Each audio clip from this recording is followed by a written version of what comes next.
Cabela's Spring Thunder is brought to you by Geico, saving people money on more than just car insurance. The National Wild Turkey Federation. Conserve, hunt, share. ScoutLookWeather.com. Never trust a weatherman who doesn't hunt. And Cabela's, it's in your nature.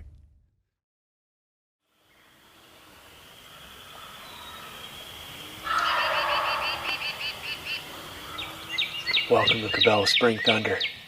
We're out on some public land this morning. We got the bow, the canoe, obviously. We're floating down this creek. This creek winds a long ways back in here, and we figured that this would be the best way to get back in here on these gobblers once they fly down. They can't see you in this canoe in this creek, so it's a pretty cool way of hunting. Hopefully we'll get on some birds throughout the morning, but in the meantime, we've got a great show for you. Headed to Kansas. We've got a hunt from Iowa. The boys been hunting river bottoms early this week, just like we're doing today, and several others that are jam full of turkey action. So we're going to get right to it, and we'll update you at the end of the show, let you know how we do on our river trip today.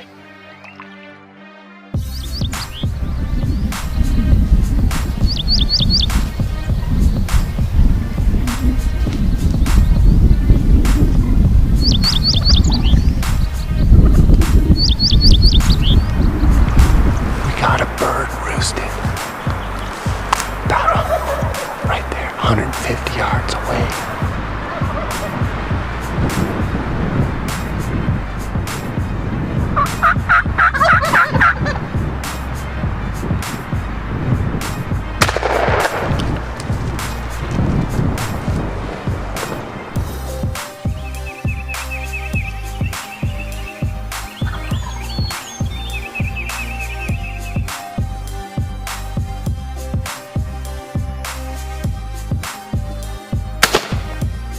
We're in northeast Georgia, the foothills region, the Cornelia, Batesville area.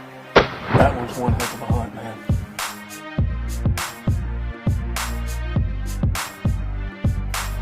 Yeah, there's 2 toms over here. There's at least 2 toms on the left side of the road, maybe 4. Way down there. Yeah, that's good. Well, it's April 9th. We're out here roosting some birds. Greg just got into town, and we're excited to get hunting with him again this year. And right now, the birds are still kind of grouped up. We're waiting for them to break up a little bit, but we think if we can get on the birds in the morning, we might be able to pull one off the roost early before he meets up with his hens. We got one gobbling. We don't know if there's a bunch of hens with him or not, but Like Derek was saying, we're going to key off them coming right off the roost, set close to him, and then that later part of the morning, we're going to be trying to get on some of these toms that are leaving these big groups of birds, and hopefully we can call one of them lone toms in mid-morning.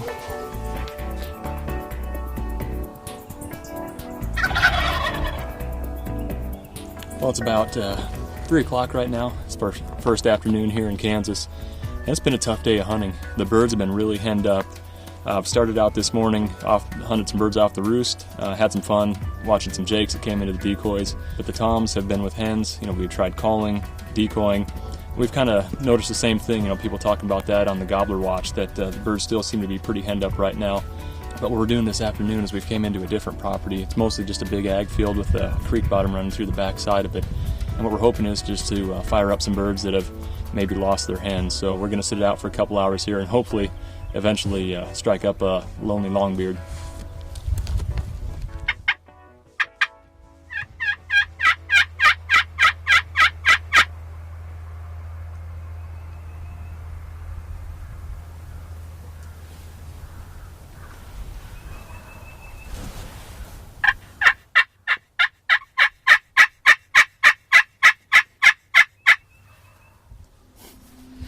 Well, things are getting a little more interesting right now. We just had another tom start gobbling back behind us. He's responding every time we've called, so we're going to keep after him, and hopefully, sounds like this one might actually come all the way in. Yeah, I can hear him drumming. Make sure that tripod's high enough.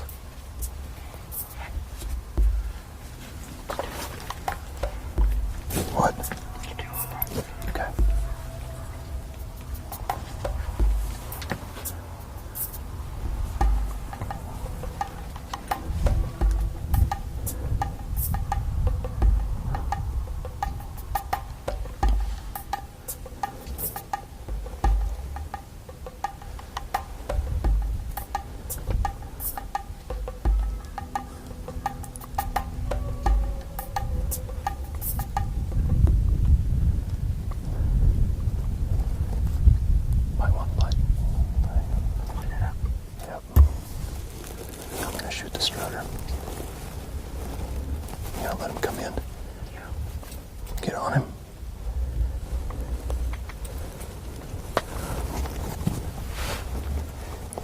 Let's try. Okay, closer one. I'm gonna let him get in front of the GoPro. One on the left. You good? Smoking.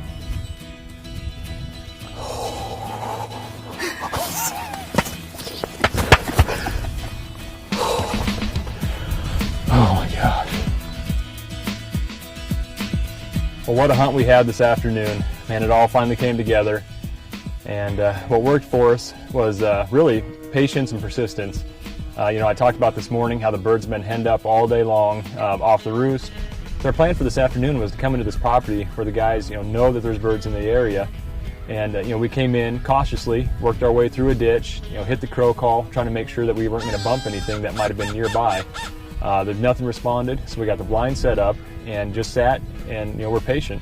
Finally found some longbirds that didn't have hens and got them fired up with the Cabela's SLT slate call. And when we could tell that they were coming in, we just stopped calling, came right into 12 yards and gave me an easy shot. So I started out pretty tough hunting today. And as the past couple years have proven, this midday to mid-afternoon hunting, waiting, trying to find birds that have lost their hens have really paid off.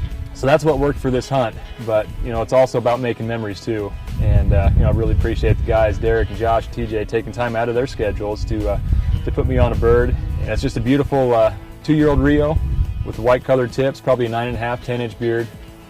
Awesome bird, awesome hunt. We got 2 days to go. Hopefully we're gonna fill a bunch more tags before the end.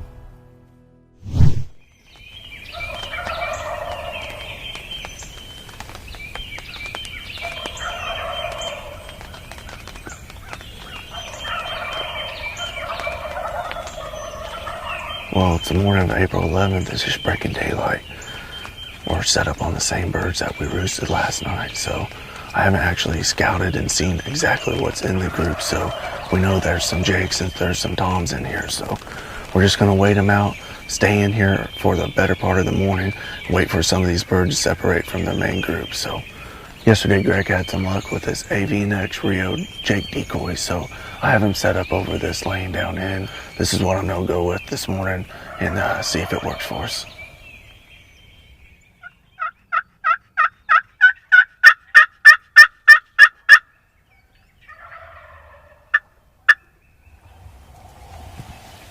There they are. Heard them down here in the bottom here. It looks like they may be coming this way across that fence.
Man, I love it when a plan comes together. That was awesome.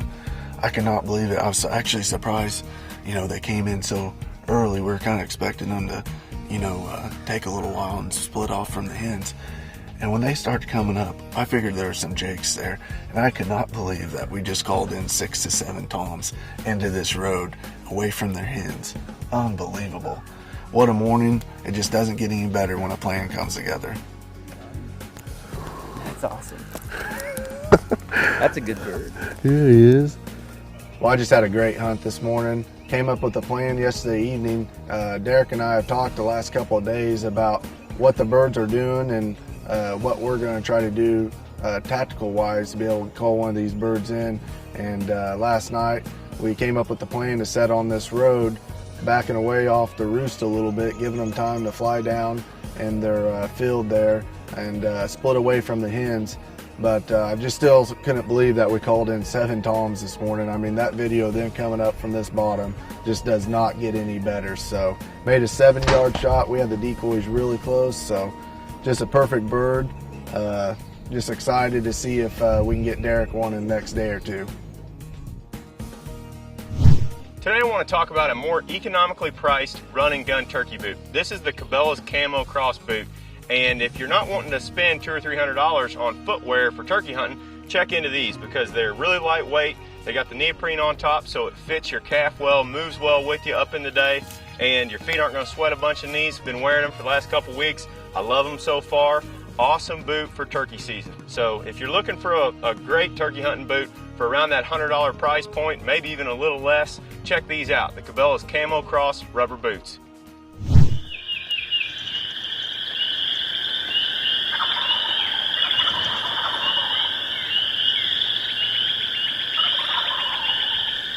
It's April 13th and it's opening day of the first shotgun season here in Iowa. We're on our new piece of property that we got permission to hunt for this spring and fall, and we noticed right when we put trail cameras up that there's a decent amount of turkeys in here. It's a river bottom with a lot of creeks and ditches running through it, but our setup's going to be a little different this morning. We roosted these birds last night and they were exactly where we thought they were going to be. We're not necessarily trying to kill them right off the roost, so we kind of stepped back and they flew down and crossed right across the creek there. But our pictures have been showing that they come and use this logging road around between 8:30 and 10:30. So we're not going to try and chase these birds. We're just going to kind of sit tight and keep the calling to a minimum, and hopefully they're going to come and keep doing what they've been doing for the past couple of weeks. So we're just going to sit tight here and we'll see what happens.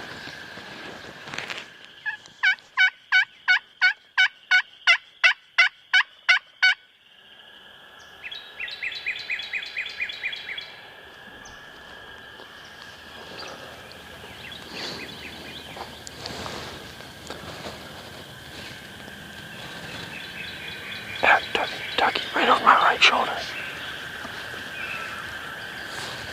He's coming in right behind us here. Hold on.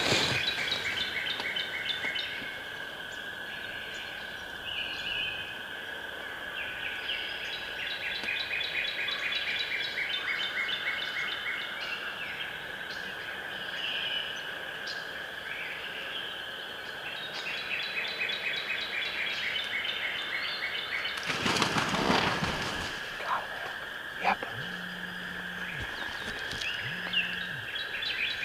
Wait.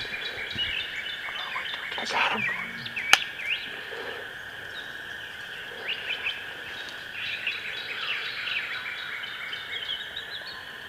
Yep.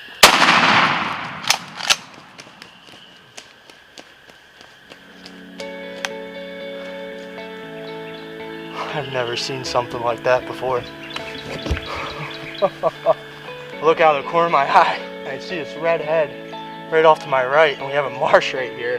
And that thing came about 7 yards off my right shoulder, flew right over this little pond, right up to this jake decoy. I mean, didn't make a sound. We haven't heard any gobbles since they got off the roost. And here he came, and he did not like that jake with that hen decoy, but man, that was fun. That was a rush. Let's go up and see what we got here. Well, as you can see, opening morning here in Iowa was definitely a success. Eric and I got in here pretty early, but this morning we heard probably 5 different gobblers, and they were going pretty good on the limb, but right when they got down, they shut up real quick, and we knew that they were probably with hens. So one of our biggest strategies was just to kind of wait it out. We've been having pictures of these guys coming through here between 9 and 11 a.m., so we were figuring we'd probably be sitting for a little while, just calling here and there every 20 minutes to a half hour, and we've been getting a lot of updates on Gobbler Watch, and what we've been noticing here in Iowa is a lot of these toms are getting hung up by these aggressive decoys, these strutter decoys, and even some aggressive looking Jake decoys. So once he saw that passive Jake, he flew right over top of there. He did not want that Jake getting near this Avian X decoy. Just a great morning, a really fun hunt, but we know there's some more toms in here, so we're gonna go get Eric set up with his bow, and we'll see if he can get one this afternoon. Well, that's going to wrap it up for this week's show. As you can see, we finally had some success out here on our public land river spot, and you'll have to tune in to next Monday's episode to see how it all unfolds. But don't forget, if you're not already a member, or if you need to renew your membership with the NWTF, please click on the link in the corner of our screen, go over to their page and become one. But thanks once again for joining us. We'll see you next Monday, right back here for the next episode of Cabela's Spring Thunder.